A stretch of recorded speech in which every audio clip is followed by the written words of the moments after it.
can't vote Igbo presidency. Igbos have history of killing other people's leaders, says Mohammed. Former member of the House of Representatives in the Second Republic, Mr. Junaid Mohammed, in his recent interview with independent newspapers, stated that the northern Nigeria can't vote for Igbo presidency in 2023 because the region has the history of killing other people's leaders. He stated that the Southeast made a bad decision to be against every other person but themselves, and therefore shouldn't expect other regions to take them serious when it comes to governance.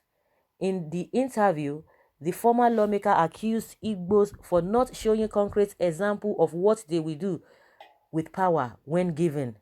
Mr. Mohammed, who said that he is proud to be a northerner no matter what, said if northerners have the kind of mindset that the Igbos have, there will never be this Nigeria, because overnight those we live with, those who lived with our leaders, civilians, political and military, were massacred overnight by the Igbos. According to his words, most of the Igbos who have been in government had clearly treated other people unfairly. He made mention of names like former Chief of Army Staff General Azubike Ihe, former SGF Senator Hayim Pius Hayim, Francis Nwokedi, and General Agun Irosi. According to him, all his men were, when they had the opportunity to serve Nigeria, either treated others badly or practiced tribalism. On Tinubu's presidential ambition, the elder statesman said that he is aware that a lot of people from the West are interested in succeeding Buhari. Mr. Mohammed stated that he doesn't have any problem with Tinubu being the president and there is no other person better than him in Nigeria now. On rumors of Buhari's third term agenda, he tagged such statements as not been from a credible source, and that such shouldn't be an issue for now. According to him, when we reach to such bridge, we will cross it. It couldn't be recalled. It could be recalled that the southeastern part of the country have been in the forefront to ensure they produce the next president they haven't gotten since 1999, even though some people from there are advocating for a country of their own, Biafra. They don't believe in the entity called Nigeria again due to perceived marginalization. Wow. So guys, that is what Junai has said. But in one word, what do we call this? This is purely, if it is something more than 100%, we can say it is 1000% hate speech. Because I don't know, this man is called another statesman. Majority of them have been coming out now that the only people or the only person that they can vote for is anybody from the north, irrespective of the party. That is what they are talking about. I'm sure this the people from the southeast, the people who are advocating for Igbo presidency in 2023, I'm sure they are listening to all of these things. I think maybe it's one of this. Could it be this man or there's another man? Two of them. What was this? I've forgotten his name. Two of them like that. They are always controversial. They're always coming out to say. One of them said Naya came to beg him and knelt down before him. Whether it is this Junai that said it or the other man, they are two like that. His name just escaped me. They call these people elder statesmen. That Ango Abdullahi, either him or this Junai Mohammed, they are so controversial and they call themselves elder statesmen, as with their kind of persons. You don't expect this kind of words to be coming out from their mouth. Of course, if you don't want to vote for anybody, it's not by force, it's not do or die affair.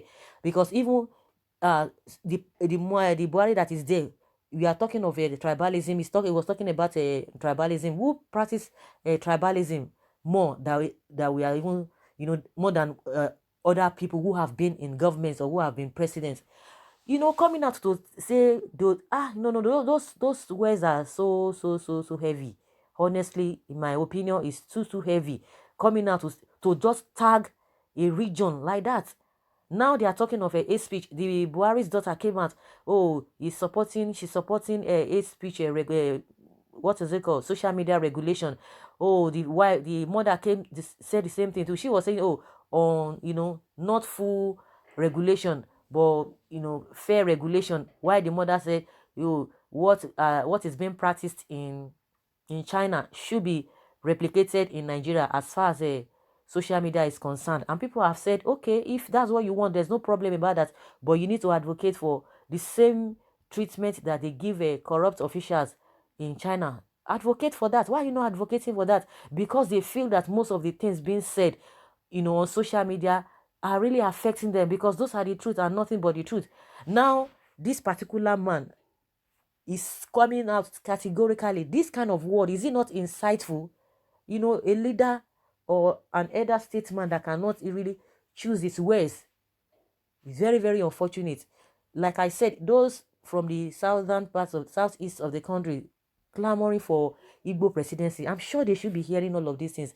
See the people that they think they're going to be, that are going to be supporting them. And nobody, like we know, nobody gives power to anybody. And those the ones who have been in position now, we know how they got it. Oh, they can make noise about it. Oh, they got 1 billion votes, they got millions of votes, they got this, they got that. We know how all of those things play out. Just recently, the election that was held in Bayelsa and Kogi State, we all saw all the shenanigans that played out. So coming out to say, oh, people giving power, even the ones who have been getting the power, is there anything like a free and fair election in this country? But that being said, coming out to just tag the region as an elder statesman, coming out to tag the region. If you don't want to vote for them, good and fine. And those are the things that they sell to their people. And even in the area that they said they always have a population, they get numbers of votes, higher numbers of votes, and all of that. We know how all of those things play out. But the unfortunate thing there is that even the same so-called southeast, southwest, they are the one encouraging these guys. They help them to get into all of those things. Because if everybody should like, okay, let us stay on our own, good and fine. But now he's talking about Tinubu, the same man that said something about Tinubu before they will start saying something else. Because from their position, from their body language, they've said it several times with that number, that they are not going to vote for anybody who is not going to be a northerner. What does that tell you? You are saying you are not going to vote for anybody who is not a northerner. Even this one is just trying to push you. Maybe Tinubu is this, maybe it's the next person, or is a competent person, better person for the now. There are people are saying they are not going to vote for anybody who is not a northerner, irrespective of the party. Even if the person is not from APC, according to them, they are going to vote for the person in as much as the person is a northerner. Is that not hate speech? Is that not hatred? Is that not tribalism? And you expect people to be happy. You want them to be clapping for you. It's not going to happen. And I'm still hammering on that statement, that issue, that the so-called Ohaneze, Indigbo, whether they are youth or whether they are whatever, those governors, are they not hearing all of these things that this man has been saying? Not only him, we have majority of them that are saying it. How do you expect this country to move forward with this kind of statement? And these people, they have a large following, because there are people, once they tell them anything, they always abide by that. And those are the things that they are selling to their people. When you are selling this kind of a thing to your masses, and you expect the other masses not to sell whatever they have in mind to them, okay, if you know that you can't vote for them, it's very, very painful that the so-called Biafrans, the so-called hyper people, is very, very unfortunate, but they just need to continue with what they believe in. I'm using that word unfortunate, is that their own people, the so-called people, of course I know that their numbers are not too much compared to the people who really believe in Biafra. Those people are not helping matter out. They are seeing all of these things. How can you expect the so-called politicians in Southeast, and you expect your people to be happy with this kind of statement, and you said you want to continue with that? They will continue to agitate for that Biafra no matter what, no matter how you delay it. There's an adage that says a child that says his mother will not sleep, this same child will not have a rest. The child will not even sleep as well. And that is how it is in where we have found ourselves in this country. It's very, very unfair and very, very painful that is an elder statesman will be uttering this kind of statement. Fully hate speech. Fully hate speech. Very, very, very, very unfair and unfortunate. And you expect people to be happy. Oh, let's continue. And you expect that people to be happy and say, okay, we want to continue with this one Nigeria. And somebody will be coming out and be selling cock and bull stories. This is fully hate speech. In my opinion, it's fully hate speech coming out. And independent news or whatever, this news media granting this interview. Of course, that was what he said. That was what he said in the interview. So it's very, very unfortunate that this kind of people are still one of the people, because no matter what you think, this guy and this Anglo, is it Anglo or Ango Abdullahi, the two of them are so controversial. The two of them, the statement that come out of their mouth, is so baffling that you'll be wondering, these guys are not young men, they are elders, and yet, you just wonder how, if these men could be speaking like this, then what do you expect of their younger ones? It's very, very unfortunate and so pathetic. They talk about tribalism. Who practices tribalism, nepotism, as we speak? And they are talking about of course, everybody believes in his own people, believes in their own culture and all of that. In as much you believe in your own culture, other people believe in their own culture as well. So it's equal. But when you come outside to say, to start to degrade or downgrade or talk down on other region or other regions, they won't be happy. It's not possible at all that they will be so happy about it. Like, in my opinion, this is fully hate speech. Fully hate speech. And he was mentioning names. And the unfortunate thing there is that there is nobody even from this Southeast that can really even, tackle these guys, by replying them. But the only thing you see all this, what is it called? They will be trying to choose their way. They are trying to be diplomatic. They are trying to be, to be friendly to them. And these guys are coming out openly that no matter what you do, we are not going to do that. We are not even interested in you. And you expect the Biafrans, the likes of all these people agitating for Biafra, you expect them to be happy. You expect them to be happy with you guys. That you are just going to beg them for what? To support you. And they are saying it categorically. Like I said, he's not the only person that has been saying that. Very quickly, someone says, where is the one Nigeria? Is it not better to divide the country if this kind of statement is coming from someone who's supposed to know better? You prefer your tribe alone to rule the nation, but other tribes shouldn't. Yet, you don't want them to go their separate ways. Time will tell. Nothing lasts forever. Honestly, such unguarded statements can destroy this country. This is how it started between Tosti and Usti in Rwanda. What a hate speech. Why not speak for yourself and let the voters from the north decide who to vote?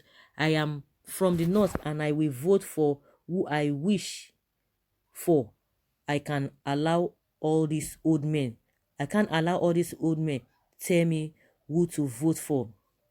Anybody who disapprove of what this man said should say it with empirical facts, not abusive rants. Only animals in human skins will indulge in that. Then leave Igbos, let them go. What is all this? If you don't like them, allow them to go and be on their own. Gaskia, anyone who hates Igbo hates God Almighty, who is their God. Despite all subjections, we bring light, development, innovation, ideas, positive changes, breakthroughs, hope, peace, progress, blessings, etc. to any society. God bless Igbos, the people with high intelligence quotient, IQ. This is hitting up people's emotions, very sectional, loud-mouthed and disuniting old man. Of course, guys, I wouldn't want to say much. I would like to hear from you what you think about this. This thing is really, really pathetic, honestly, if you have asked me my opinion. Let's hear your own opinion. Leave your comments below. Thank you very much. Bye.